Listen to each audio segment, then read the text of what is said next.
Welcome back to this already, the final segment of today's Price of Business. I am your host, Kevin Price, talking to you about you and your business. My very good friend Chris Kidd is on the radio with me, and looking forward to chatting with him. We have had some phenomenal interviews. Chris Kidd, by the way, you can learn more about him at chriskidd, that's KIDD.com, in our ongoing series that we're doing on sports and entertainment and money. It's been a lot of fun. Oh, yeah, I enjoy it quite a bit.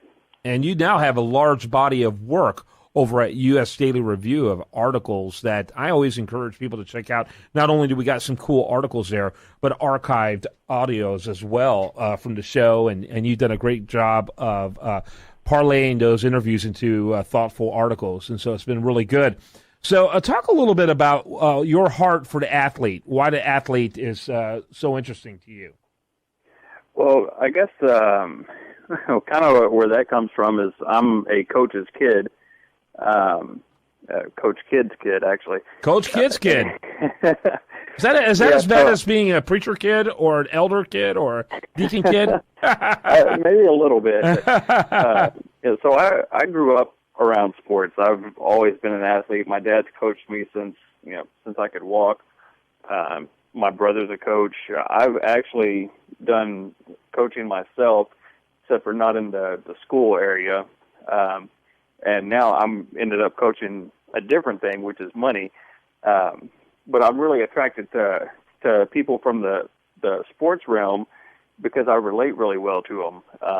A lot of the stuff that, when it comes to money and finances and investing and stuff, it's really foreign to a lot of people.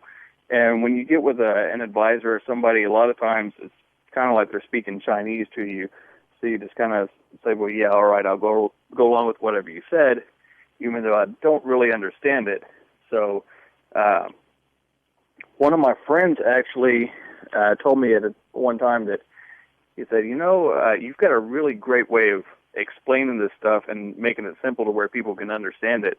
And I think it's because you don't have all the history of all the technical jargon, and even though I can speak some of that, but I didn't go through it the traditional way.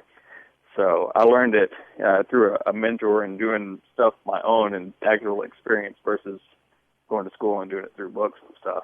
So yeah. I'm really drawn to athletes a lot because just about everything that I think of somehow can relate to sports. So I can relay any kind of financial lesson in some sort of a sports context. Right. And I know you now for many years, and I know a particular concern to you is the idea of these guys being exploited. So many of these athletes, their skill, their ability was literally their only means of getting out of difficult circumstances. And they weren't surrounded by people who knew much about money, and they didn't know, they weren't raised about how to be good stewards and to take care of those things.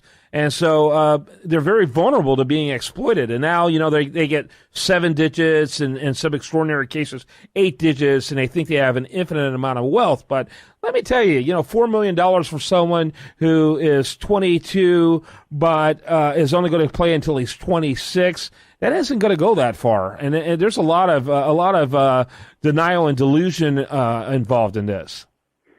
Yeah, well, and just the other day I was just saying to somebody that, you can make, $700,000 a year. That's not a bad pro salary.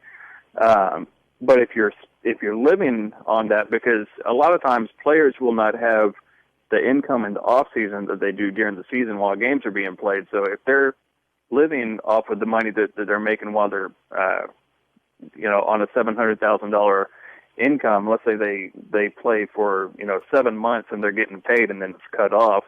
Well, you got 5 more months there. So if you spent $700,000, you're going to end up spending about $1.2 million if you're living like that. So where are you going to get that other $500,000? Yeah. Well, and that's the questions they're not even able to answer. Out. They're not even able to answer those questions. A lot of them. Yeah, and like you said, that's where the exploitation comes.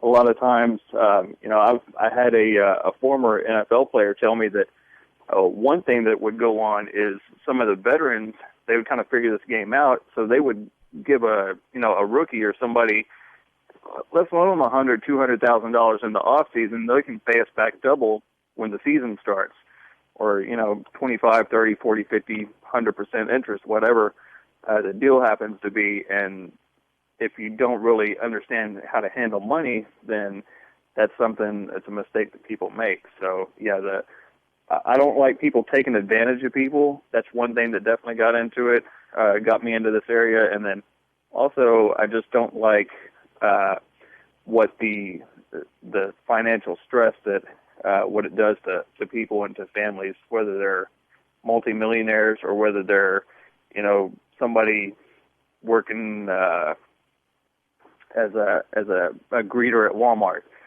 So I can't stand seeing the financial stress and what it does to people. Yeah, absolutely. It's really, really trying. And so, when you do begin to work with a client, first of all, how do you get clients? How do most of them come to you? And kind of tell me where the course goes. And I know we only have a couple of minutes left, but I wanted the listener to be familiar exactly with what you do to help them. Well, there's a lot of referrals. There's people just find me on the internet. I've had that happen several times. I've had there's people I've met just out and about networking or whatnot. And basically, what I will do is try to find out. I meet the client where they're at. It's what situation are you in? Are you wanting to get out of debt? Or you want to get your finances in order? Or do you have a lot of money? You're wanting to learn how to invest that and actually build wealth and kind of protect that? Or, what's the situation? Is it a struggle, or is it a situation where you just know that you better get your stuff in order before it all disappears? So I take them from where they're at and then work on whichever plan seems to fit. And it falls into one of three things. It's either personal finance, investing, or entrepreneurship, and sometimes it's two or all three of those. And I don't know if you asked how to get a hold of me, but the best way is to find me at www.chriskidd.com. www.chriskidd.com. That's KIDD. I encourage people to learn more.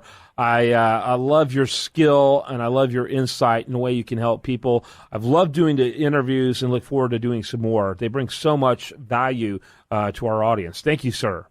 Yeah, we've got some good guests that are I'm working on right now, and I don't want to let those out. I kind of want to keep them a secret for a surprise, but we got some pretty good ones that I'll be bringing on here pretty soon. Well, and a quick shout out to everybody at the Methodist West Hospital that took care of me when I was in the hospital over the weekend. I know my nurse Teresa would want me to say hi to her, and also Dr. Tran over there who did the surgery. So that was quite an ordeal over the weekend. Do you want to tell the audience what you had? Oh, yeah, I had an appendectomy. My stomach was giving me all kind of problems. My wife finally convinced me to go in Friday night, and next thing I knew, I was being admitted to the hospital for surgery Saturday morning. So I ended up spending the weekend over there, and I'm recovering at home right now. Well, I'm glad that you are, and we look forward to getting you back in the studios. Chris Kidd, KIDD.com. Thanks, sir. Good to be on again. I'll see you all next week. As always, we look forward to it. When we come back, speaking of next week, on Monday, much more for you. I do want to remind you, best content here shows up over there at usdailyreview.com, and you're listening to Business Talk 1110 KTEK.